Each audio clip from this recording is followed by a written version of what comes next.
Halo Bu Sisil dan teman-teman, perkenalkan nama saya Laurencia Nicole dari kelas fase E1. Hari ini saya akan menceritakan biografi tentang Ibu R.A. Kartini. Kira-kira teman-teman sudah tahu belum tokoh tersebut? Nah, beliau adalah tokoh pejuang emansipasi wanita yang memperjuangkan hak-hak kaum wanita sehingga pada hari ini kaum wanita Indonesia dapat menuntut ilmu dan belajar di sekolah. Raden Ajeng Kartini Jojo Adiningrat atau biasa dikenal dengan R.A. Kartini lahir pada tanggal 21 April 1879 di Mayong, Jepara, Jawa Tengah. Ayahnya bernama Raden Mas Adipati Aryo Sosrodiningrat, seorang bupati Jepara pada kala itu, dan ibunya bernama M.A. Ngasirah, seorang guru agama di Teluk Kawur, Jepara. Terlahir dari keluarga yang berpengaruh, membuat R.A. Kartini dapat memperoleh pendidikan yang baik dan bersekolah di ELS, Europees Lager School, yang berbahasa Belanda. Setelah berusia 12 tahun, beliau harus tinggal di rumah karena kebiasaan dan adat kala itu. Wanita yang mempunyai umur yang cukup harus tinggal di rumah dan dipingit. R.A. Kartini terpaksa memendam keinginan untuk sekolah tinggi. Untuk mengisi waktu luangnya karena dipingit, beliau menghabiskan waktu dengan membaca buku dan surat kabar yang berbahasa Belanda. Buku-buku yang dibacanya seperti buku karya Louis Caperus yang berjudul De Stille Kracht karya Van Eden, Augusta de Wit Roman Venice karya Nyonya Jacob de Jong van Beek, dan sebuah roman anti perang karangan Bertha von Suttner, serta Die Waffen Neider letakkan senjata. Dengan banyak membaca, pemikiran Kartini pun semakin luas dan mulai membandingkan keadaan wanita barat dan wanita Indonesia. Selain itu, beliau juga gemar menulis dan tulisannya pernah dimuat di De Hollandsche Lelier, sebuah majalah terbitan Belanda. Dengan tulisan-tulisan hebatnya, ia pun mendapat beasiswa dari pemerintah Belanda.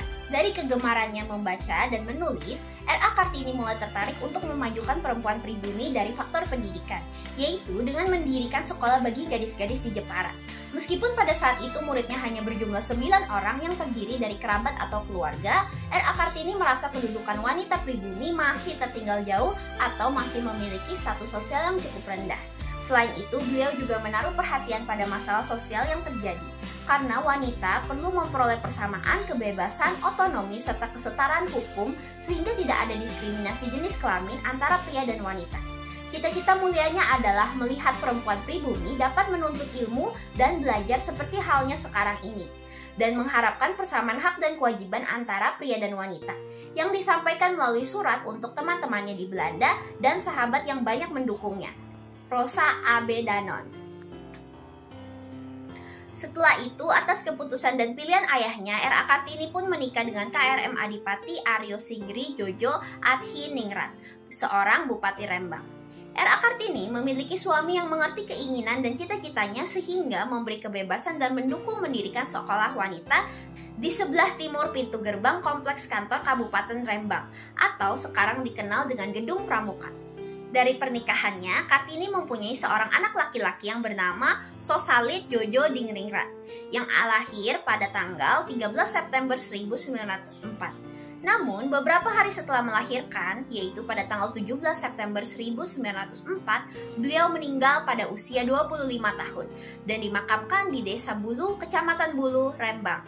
Sepeninggal R.A. Kartini, J.H. A.B. Danon, Menteri Kebudayaan Agama dan Kerajinan Hindu Belanda, mulai mengumpulkan surat-surat yang pernah ditulisnya dan menyusun buku yang berjudul Door Duitenis Touchlicht, atau diterjemahkan menjadi judul Dari Kegelapan Menuju Cahaya, yang terbit pada tahun 1911. Buku ini telah dicetak sebanyak 5 kali, dan pada saat cetakan kelima disertakan semua surat-surat yang ditulis oleh Kartini. Adanya publikasi dan pemikiran-pemikiran tersebut membuat R.A. Kartini mulai banyak dikenal. Pemikiran-pemikirannya yang telah mengubah pandangan masyarakat Belanda terhadap perempuan pribumi di Jawa, dan juga menjadi inspirasi bagi tokoh-tokoh kebangkitan nasional, seperti W.R. Supratman untuk menciptakan lagu yang berjudul Ibu Kita Kartini. Demikianlah cerita saya mengenai biografi R.A. Kartini, di mana perjuangannya sebagai pejuang emansipasi wanita telah menjadi inspirasi bagi wanita Indonesia yang berkarya menjadi lebih maju, tidak kalah dengan kaum pria. Semoga video biografi saya bermanfaat dan terima kasih atas perhatian Ibu Sisil dan teman-teman. Sampai jumpa lagi.